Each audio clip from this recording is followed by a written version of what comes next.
Hello, everybody. So I'm just going to introduce myself quickly before I go on for this probably quite lengthy video on critiquing the Galadriel Rings of Power harness of armor. So I'm Robbie McSweeney, and I specialise in historical military arms and armor.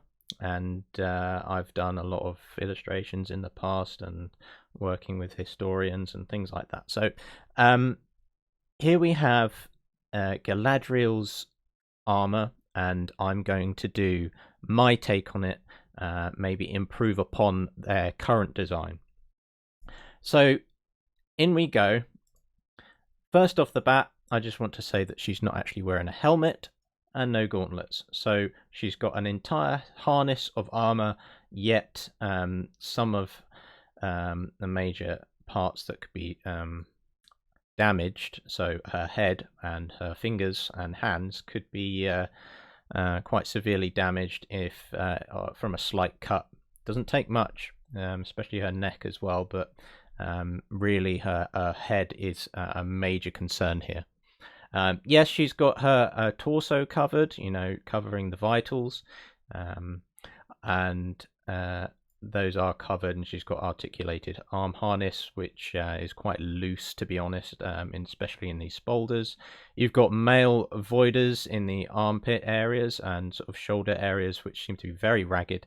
Very tiny rings of mail here, so chainmail. For those who don't know, that mail is chainmail. People who say chainmail is actually just mail. The technical term, just call it mail. So these tiny rings aren't actually gonna help in terms of preventing a thrust from a dagger or a spearhead or a poleaxe spike. These types of tiny rings are probably butted. Will easily break. You will take a cut, but it won't.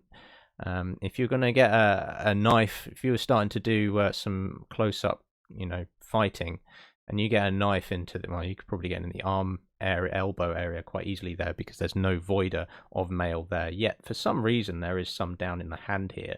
I don't understand what's going on here. Maybe the mail is just like tied to the inside of the fan brace, and there's no mail there. It doesn't make sense. Not on a sort of a medieval historic point of view when it comes to arms and armor. All this mail here is quite bunched up. That will probably chafe and get quite annoying in the way. It seems to be quite torn up. You would have thought that the Elvish would have been they are superior when it comes to craftsmanship and stuff like that. I know the dwarves are, but the elves have obviously got a lot of time on their hands, and I'm sure that they would make their product or their armor very, very high quality. And what's going on with the mail here when it's just in pieces, just draped down on the hands? I don't like that effect. It doesn't give me a good outlook on the quality of the mail that she's wearing. You would have thought that this high status figure Galadriel would, if she went into combat, which I don't remember happening in the books. I read the Silmarillion about 10 years ago, so I could be misled here, but I don't remember Galadriel going into combat at all. Anyway, you would have thought that she could afford or have been given some really high quality mail to be used in a harness, but obviously not. Anyway, so the plate itself looks like it's made out of plastic, and it probably is because, you can sort of tell. It's strange in movies these days that you see. Even Peter Jackson, if you look at the elves and Peter Jackson's movies, I mean, I know it's 20 years ago, but they use plastic armor for the elves. They did use a bit of metal here. They did use proper armorers, and they painstakingly made a lot of mail, which actually was made out of plastic, but did look real. In this case, the plate looks very fake. Looks low quality as well. So I'm going to go through some different components here. just brace yourself. I might ramble on, and you can skip through the video if you wanted to, and when I get to the artwork that I've actually done for this. So feel free to just skip through, because I do like to talk about the nitty-gritty things and get into the details here, and cover as much as I can. So prepare yourself. This might be quite a lengthy outlook on what the quality of costume that is done these days in TV shows and movies. Okay, so here we have Dr. Tobias Capwell, current curator of arms and armor in the Wallace collection. He is the guy you want to go to when it comes to arms and armor from the medieval period. He's brought out some great books, and he is revered for his high quality research in especially English arms and armor, going from the 14th century way up to the 16th century and beyond. So here we go, and I think this figure here is Augusto Bront. I think that's him behind him. He's also high figure when it comes to research of European arms and armor.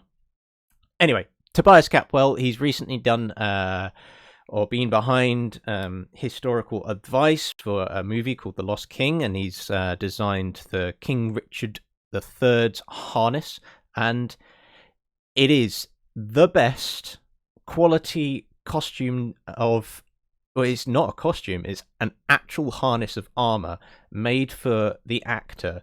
Some of it has come from different components that they've managed to get together, because armor costs a lot of money, and you do want it for your major characters. If you're going to use it, use proper steel made from actual armorers, and Tobias Capwell managed to do this, and he got together some components for King Richard III's armor, and it looks great. I'm gonna see this movie, and when you get to the moment where you see Richard in his harness with his retinue, and the retinue also in full harness of proper, of the date, and very accurate armor, it's just Anyway, that's the kind of quality you should be getting. I'm talking to if anybody's listening from the TV show, whoever ran it,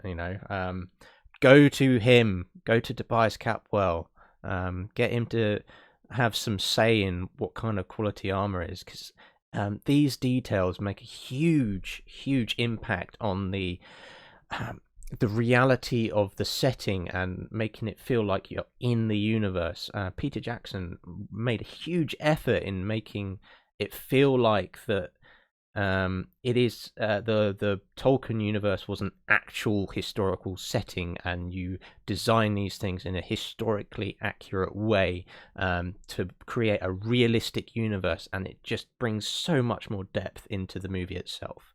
The movies they're great for depth of like the look of the world, the very Tolkien look of the world. Anyway, so we got Tobias Capwell here.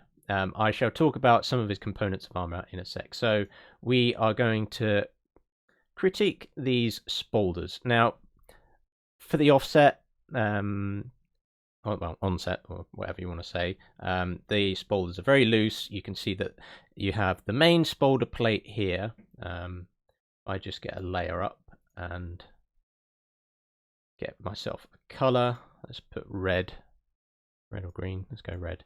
So this plate here is called a spolder, yeah, and there are usually lames, which are segments of plate which will attach to the next major plate. So these are called lames. 1, 2, 3.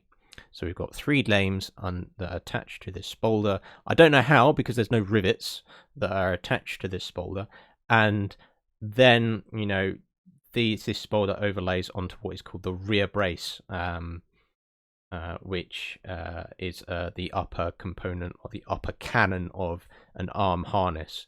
The cannon, meaning it's like a cylindrical object which overlaps your arm basically. So you've got the lower cannon called the van brace here, the cooter, which also has lames. You can't see them because they're behind the elbow, and then you've got the rear brace here, and then you've got spolder, which is on the shoulder. So it is quite easy to get a blade up into this gap here.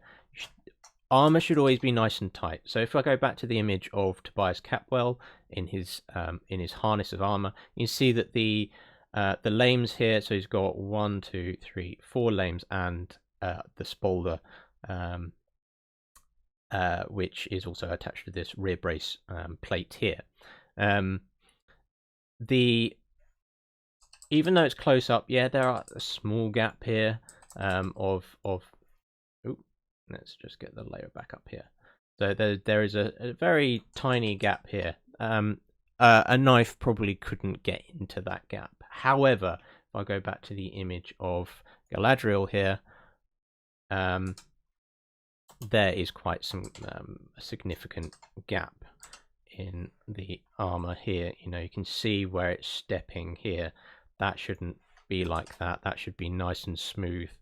You can see an opening in there. If you're doing close-up poleaxe work or half swording work, then it'll be quite easy to get a blade up into there and then control her by getting a blade into her shoulder. It's not nice.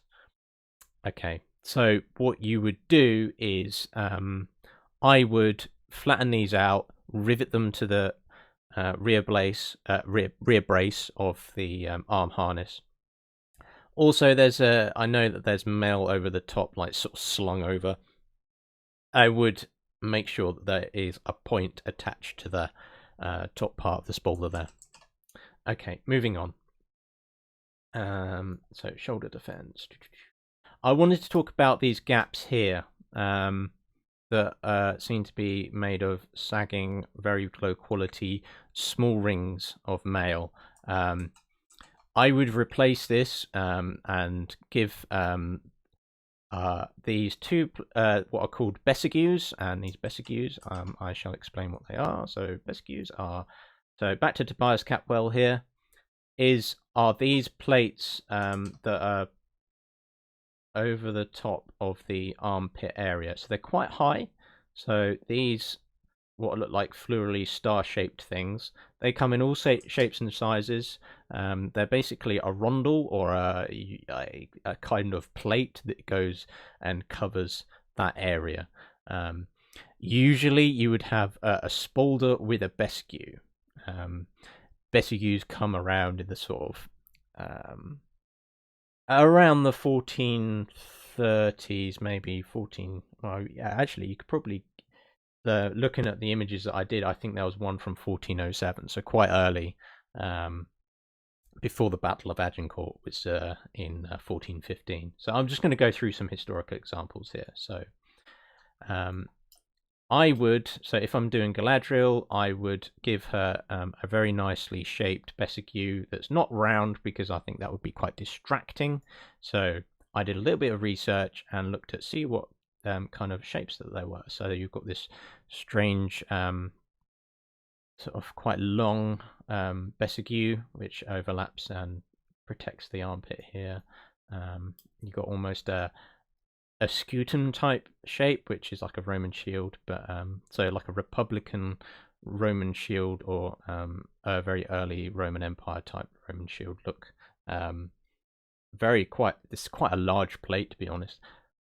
They still give loads of protection and at the same time give you lots of mobility in the shoulder, so this wouldn't impede the actor's movements. We have here quite an oval shape here, but that would be a mid-rib. This sort of area here, which would be raised up just to give a little bit of extra stiffness in the Besegu plate. These are quite round. I probably wouldn't do that because it might be a bit distracting to the silhouette or the design of the harness of plate. Again, we've got this oval sort of scutum shape here on this effigy, stone effigy carving that would be made for this guy's basically his death. It's almost his tomb. Another sort of solution to the problem is to have pauldrons instead of spolders. Pauldrons are larger than spolders. Pauldrons overlap that area. You can see a little opening here. That would be for a lance. If this is an English harness, and English were specialized in foot combat, so it may be, say, if he would go to, mounted to the battlefield, and he would dismount. So most English knights in the 15th and 14th century were dismounted knights. That still allows him to use a spear or a lance if he was on horse. What do we got here? Another oval kind of shape here. I did look out for different shapes other than round. Another solution is to have the spolder plates here to overlap and almost become a very early type pauldron. You've got 3 lames and then the spolder shape here. The main spolder plate here will probably go around like that. It's just overlaid by the this helmet, which is called a great bassinet, and it would have had mail hanging over this great bassinet here, just to close the gap between the great bassinet and the cuirass and pauldrons. What else have we got? Again, we've sort of St. George's cross on the it's a very English thing, overlaid onto the pauldrons here. In this case, the pauldrons actually have quite a lot of lames. I would say that this is actually the pauldron, and the pauldron consists of just lames. Very interesting. Nice solution for getting nice shoulder movement, especially if you're going to be using poleaxes. Here we go. Here is another example where we've got a lot of lames. But it's strange because the lames on this sort of underlap onto the cuirass, so I think that's an artistic mistake, or it just that's the way that the artist depicted these. So for those who don't know, these are actually from brass effigies. So you got the stone carving versions here, where a guy's praying, and it looks great, and it's very expensive to have this kind of stuff. Some of these guys have the money for it though. And then you've got other versions, which is a plate of brass, which is filed work, and you've got the image of the knight here also praying. Very common that you get in England. A lot of research is done by Tobias Capwell here on looking at and studying these effigies. Where did I get to? This guy, that guy. Oh yeah, and an example of Gothic style. This is an actual harness. So, looking at the Gothic very late or early, late 15th century, very early 16th century types of shoulder defense here. You've got a lot of lames here. There must be about there are 8 lames, and I think there's 8, so or is that 9? 1, 2, 3, 4, 5, 6, 7, 8 lames plus the pauldron Besegus covering the armpit area here, and a mail voider underneath that as well. A voider would have been a sleeve of mail. Okay, so I would do something very similar in that I would create a Besegus plate here in whatever shape which would match the style of the artwork that is done on the cuirass, the breastplate, and I would fix up these the rivets and plates that are done on the shoulder defense here, because it just looks it's not well made at all. And you would have thought that an elvish high status warrior would have the best equipment that the elves have to hand, so, and obviously this is pretty damn bad, even by a man's standards, a human standard. You want to have very solid, good armor if you can afford it. Okay, moving on. So shoulder defense, gauntlets. So what would I do? I know that I think when she's climbing she's climbing for some reason she's climbing a cliff, and she's got all her elvish mates who really hate her.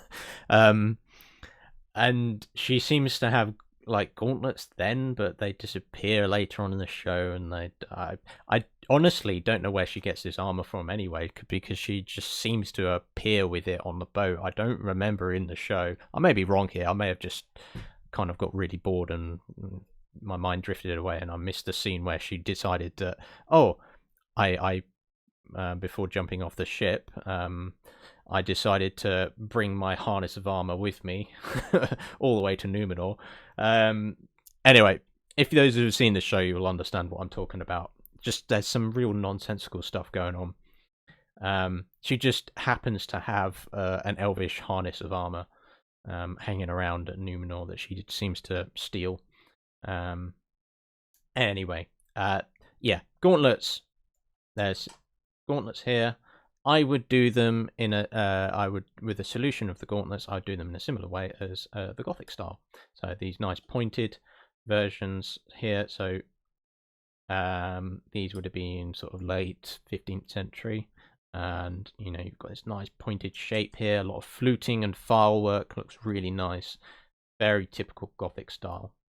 So we've got, oh yeah, I did want to sort of very briefly mention that maybe the Elvish could have had access to gilding and real good etch work. These elves are very good craftspeople, and they could probably, over thousands of years, discover that acid can, be used as a tool to make very elaborate artwork, and heat treating the metal to colorize it and make it blues and reds and greens, which was done in the sort of Greenwich period of artwork, which is in the 16th century. You get some really, really colorful, vibrant armor set, harnesses to grab the attention of Queen Elizabeth, and to use in war as well. So yeah, this could be a thing. A technology could have been there that was discovered by the elves. We have another example of a Gothic gauntlet here with the knuckle plates, the lames on allowing lots of flexibility in the hands. Another example here, we've got these many lames here to use for very, the hand movement is very important, so you would want to have as much movement as you can in these plates, and you can quite easily do this by using lames, and it just gives you so much more flexibility. You can see if you I'm going into the pixels here, but there is a slot there right here. You can tell that the lames can sort of like, they have in the rivet hole, there is almost like a slot, and that this can allow for more movement and overlappage of the lames, which is really a neat thing in terms of that. It allows you to have a lot of flexibility.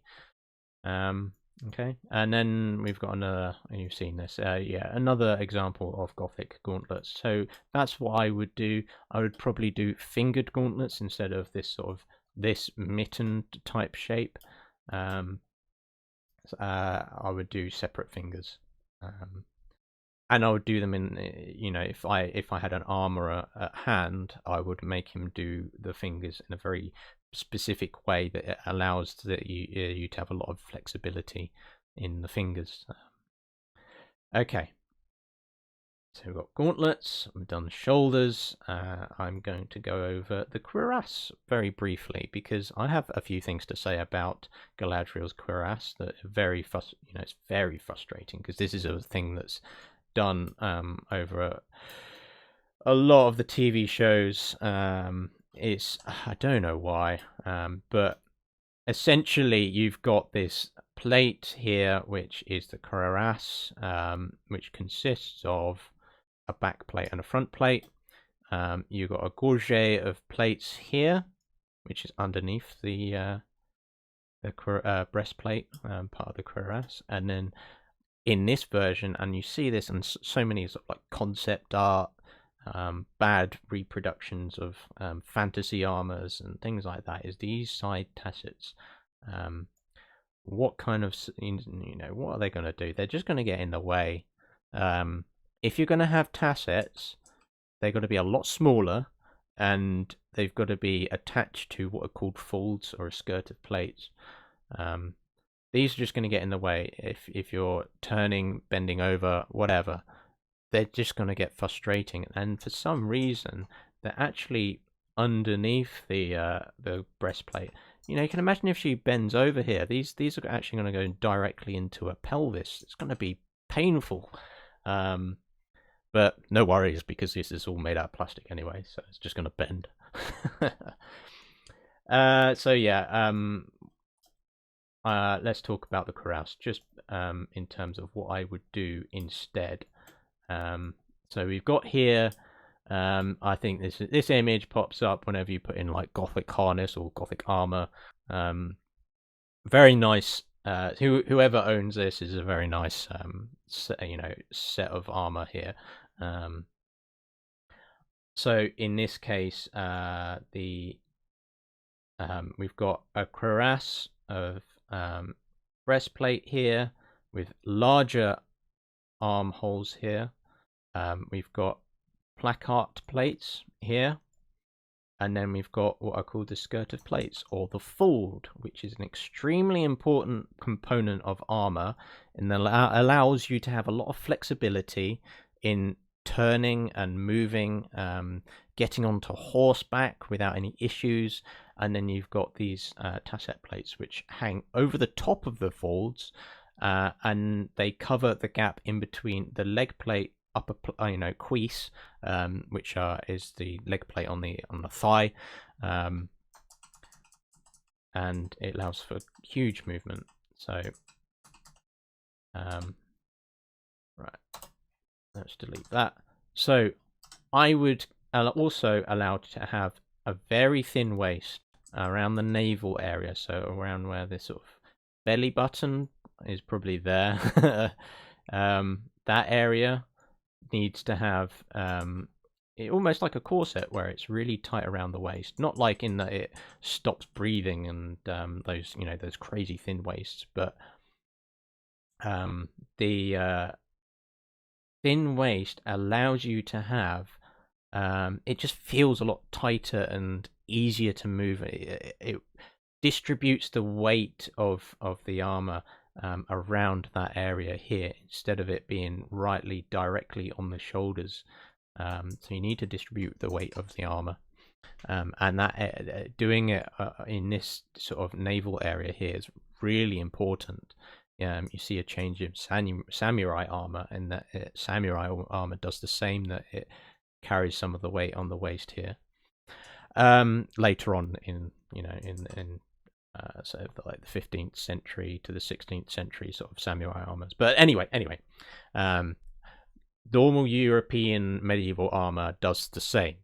So this is quite wide. I know that the actor she's not skinny, but she's certainly slender, and I know that she's thinner than that. And I reckon you could tuck that in a lot thinner.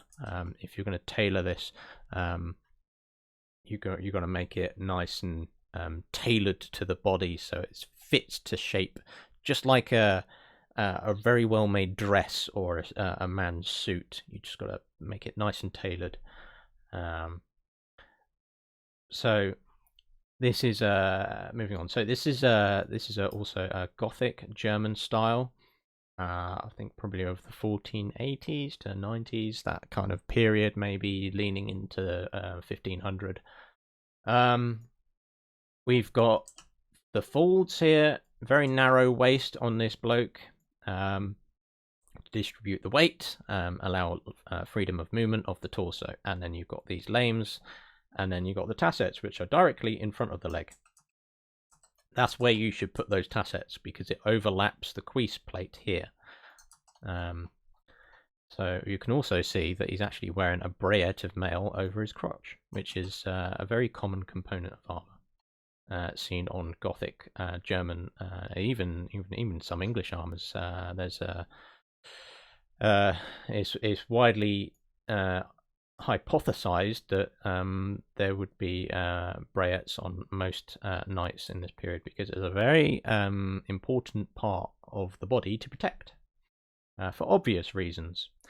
So we have here a very famous harness of armor. It was in Venice and then it got moved to the Metropolitan Museum, I think. So we've got a very narrow waist here. Wasp waist is the technical term for it.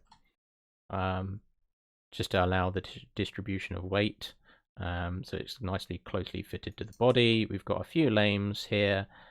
We don't have tassets in this case because what is covering that area is really high cuisse plates. They go right up to the pelvis there. This area here, which is left out, would have a brayette of mail. So that would be covered. Also, this is more of a mounted combat type of harness. You can do this dismounted, of course, but there would be, especially for the fact that there is a lance rest here, seems to be a plate missing. You can see on the hole there, so this may be an asymmetrical type of pauldron, and then this is to allow a lance to be put couched underneath the arm. Okay, moving on.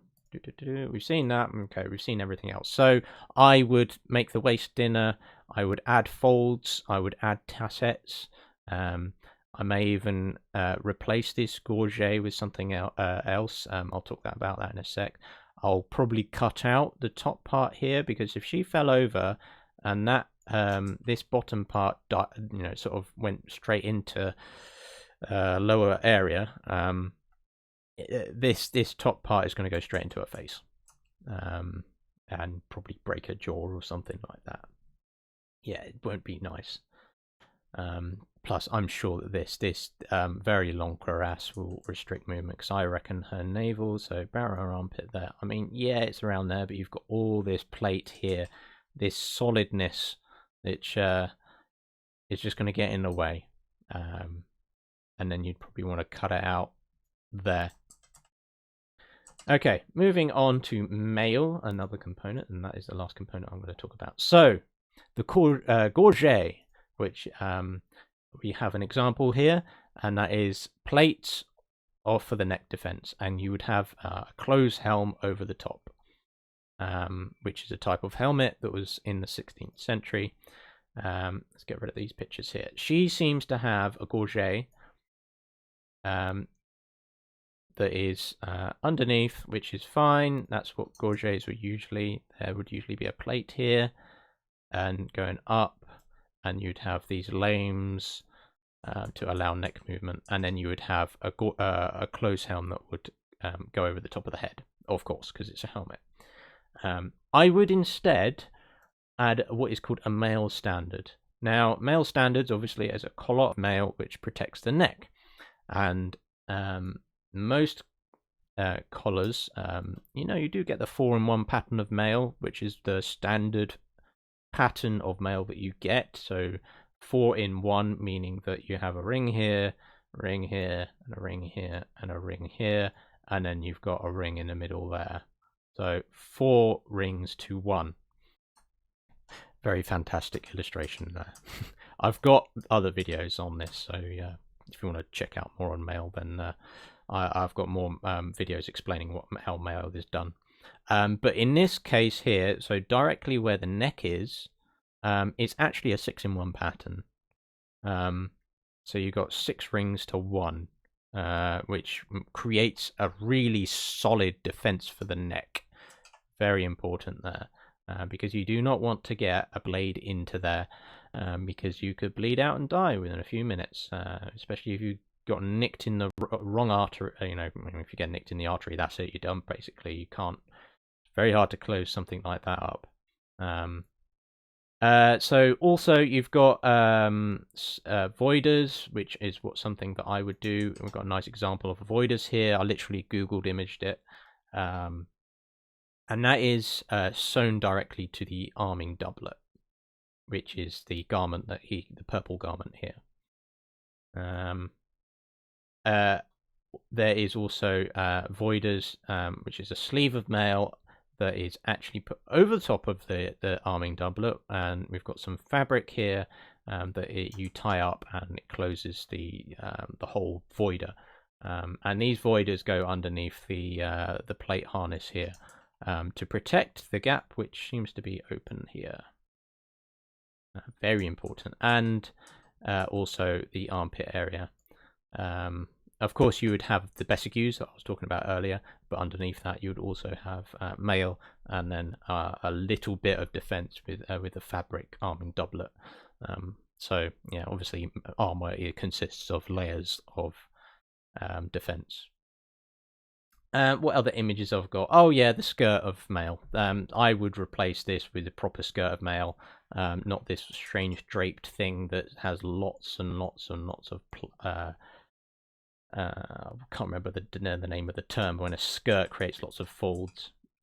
Plating, I think. So, I can't really remember, but the you know what I mean. Is created a lot of folds here, and what you would probably want is larger rings for standard ring size is probably around 9mm.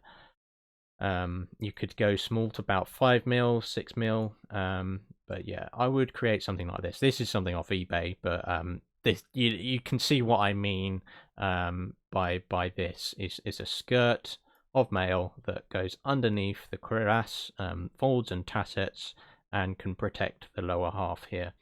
So that is something that I would do. Okay, so now I've gone through. Oh no, I haven't got through the helmet. Oh, very important. Okay, so we have here what is called a burgonet. This is 16th century, and is very well sculpted. Probably heated up and then hammered in. It could be cold treated, but you would probably have cheek pieces on this and maybe a falling buff. But given the fact that you've got an ear hole here, I would assume that it would probably have just cheek pieces like that, with lots of lames. So it's probably more of a hero's armor, not an actual war armor. Used for like maybe some tournaments, perhaps parade, maybe. You can see that this would have been gilt gold all over, pretty much. Obviously, is polished or faded over time. Another example of very high craftsmanship. You can see that we've got hinges here, so that's alluding to the fact that you've probably got a cheek piece like that, and over the top you would have what is called a falling buff plate, which would go underneath, sort of round like that, and then you would have neck plates here. Again, very, very well illustrated by myself. And this falling buff would consist of plates that will interlock, and when it's closed, they sort of stay in place by pins. So yeah, okay. I would not do a burgonet style. I just wanted to talk about the fact that there is a lot of detail here. You could do the elvish craftsmanship style, which looks great. You could take on that look.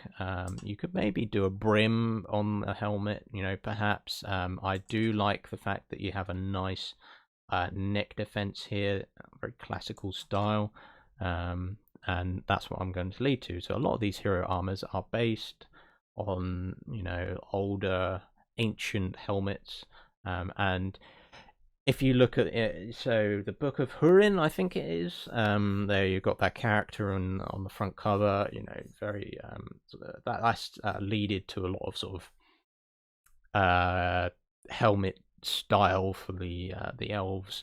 You've got the Peter Jackson style of helmets as well, which are nice, but I'd probably want to deviate from that a little bit. I would go the classical line, so I would do what is called. So we've got a no, not Chaldean. This is a Thracian type of helmet. You know, you've got this sort of Roman-looking cheek pieces here that I'm sure you've seen Roman helmets before. They have that cheek defense. This has a brim, this Thracian type, almost like a brow plate that will cover your well, indirectly protect your eyes and maybe some of your face. And we've got this neck plate here, which I quite like. And obviously you've got like a bowl plate that's protecting the actual skull of the helm, and you've got a crest. I do like that. I like the cheek pieces. And what we have here is called a Chaldean style, or Chaldean. I do not know how it's pronounced. I've only seen it written down. But what I like about this helmet is, you know, that ear hole and the way that it's protecting the back of the head with that piece here. These cheek pieces as well, quite nice. Seems quite Tolkien-esque in a way. I wouldn't do this sort of almost imitation of hair here, sort of a raised bowl look, because from the front, for those who have seen a lot of maybe Corinthian style Greek helmets, the top looks like the end of a phallus, so I probably wouldn't go in that direction, because I know that a lot of people who would probably just see that and go, oh no, that's a penis. So yeah, I wouldn't go in that direction at all. It's just too easy to make fun of. Another example here of a Chaldean type. We've got a crest. I like that design, so you could probably imitate that with the crest and this decoration here. This might be a nice idea. Again, we've got the ear hole here. The holes that are sort of drilled in here are for like a leather cover, just to allow a bit more comfort whilst wearing the helmet.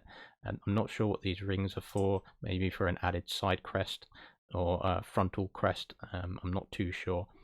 So we've got these cheek pieces, and in this case, the cheek piece actually goes right up to the nose. Quite interesting that. So yeah.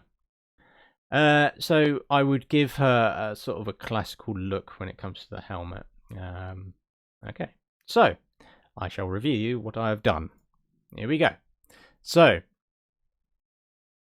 we've got a before and after, and we've got the my version here and the TV version. So I've given her a helmet. I'm zooming in, and I probably shouldn't do that because that actually reveals all the, you know, like the roughness of the artwork that I've done. I've only done this briefly today and yesterday to create this. But what I have done, I have created, you know, cheek pieces here. So I'll just get my pen out. I like this style, very sort of Thracian style of cheek piece, and the fact that the helmet is quite open. You know, I'm sure that some movie makers are quite fussy when it comes to helmets covering the face, so you can still allow a lot of the head to be open, yet actually protecting the head as well. So you can still act through this helmet. So I've given it like that pointed shape. Just it makes the character a lot taller. Maybe you could have some kind of crest or decoration ornament at the top there as part of you know, just added value to the helmet to make it look, you know, more important. You know, we've got all this elvish knotwork. Again, it's quite rough in my case, but I'm sure you get the idea from a distance of what the kind of overall look of the armor. But yeah, lots of decoration and craftsmanship behind the helmet to make it look important. We've also got going down, you know, this tied up with lacing here.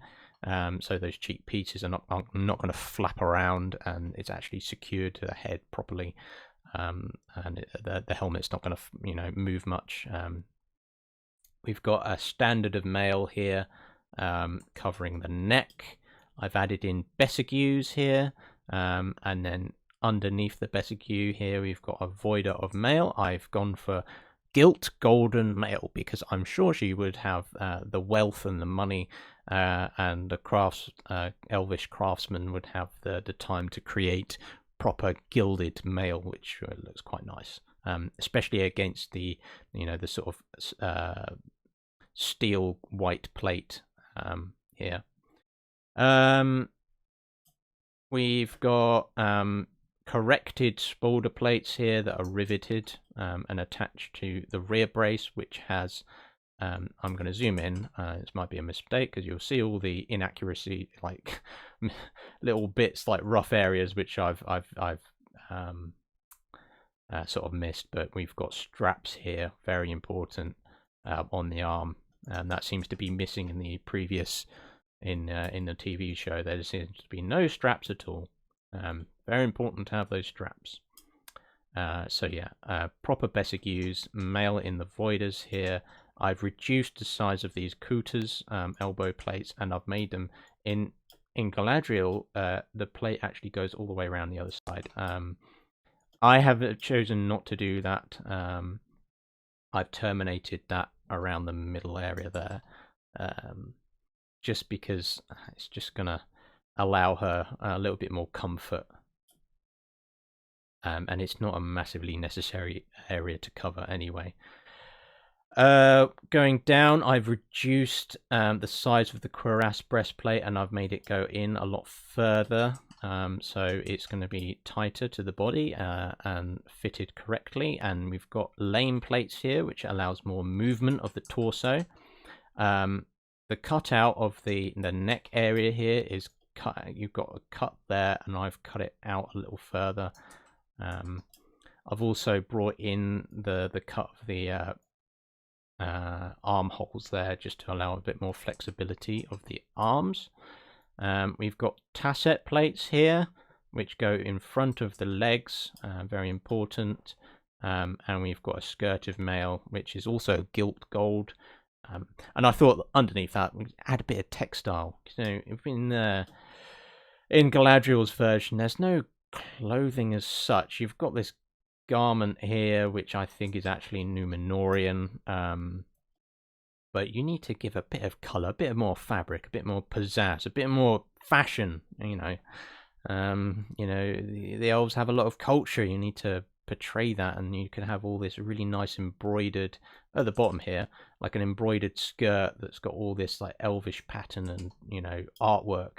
Look really nice.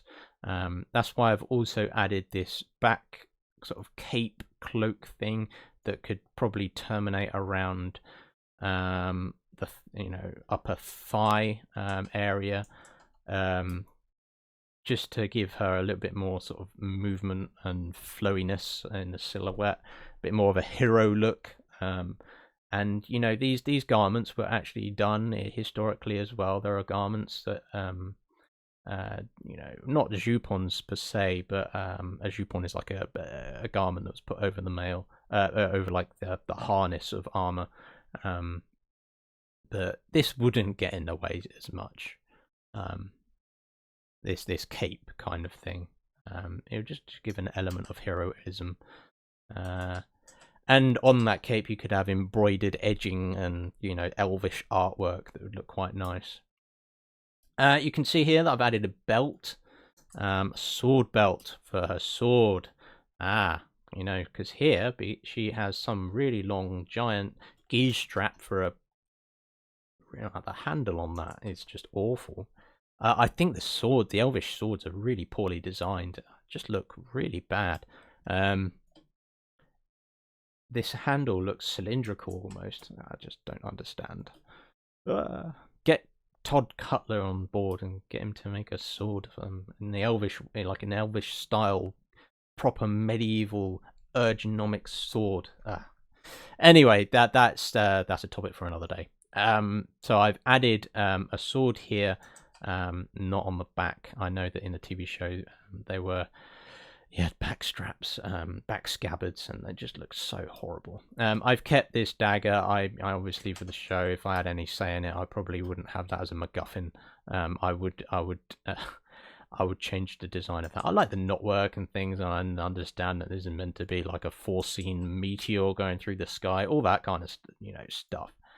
So I've kept that just for the sake of, maybe if I didn't have a hand in the design of that as a dagger, then I'd, that would still be there.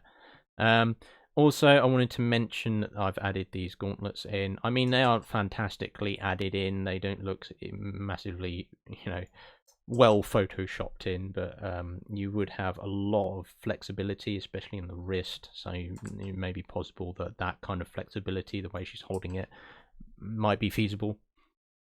And then the strap that she's actually got on her back there, I've used that as a guise strap that's slung over her shoulder, holding a shield, because it would be nice if she actually, I know that the character didn't really do much decent martial arts, that is just, oh god, the potential is lost completely if you wanted to do decent martial arts, especially proper medieval European sort of martial arts style techniques that could have been added. Nope, just apparently you've got to gut the orcs and that's it. There's no finesse or any techniques taught. So we've got a shield here, and it's another possibility. It'd be cool to see some decent sword and shield or spear and shield techniques added in. Very important shields that have done through thousands of years. Why would you want to miss them? Especially for Tolkien, in a universe where it's probably mail is the dominant type of armor. Shields would be really important. Okay, so I'm going to finish it there. I've probably rambled on quite a lot, but I did want to go through as many details as I possibly could, just to improve on the armor, improve on what the current design is, what I would change. Yeah, if you've got anything to say, let me know. It'd be great to have a little discussion on this. I'm sure a lot of people have said that, or a lot of people know that the costume designs in the TV shows were quite poor. This is why I wanted to discuss it. It's a nice topic to go over. What could have been, what has the potential that has lost. So yeah. I'll leave it there, and hope you have a good day, and I shall catch you guys on the next one. Cheers, folks.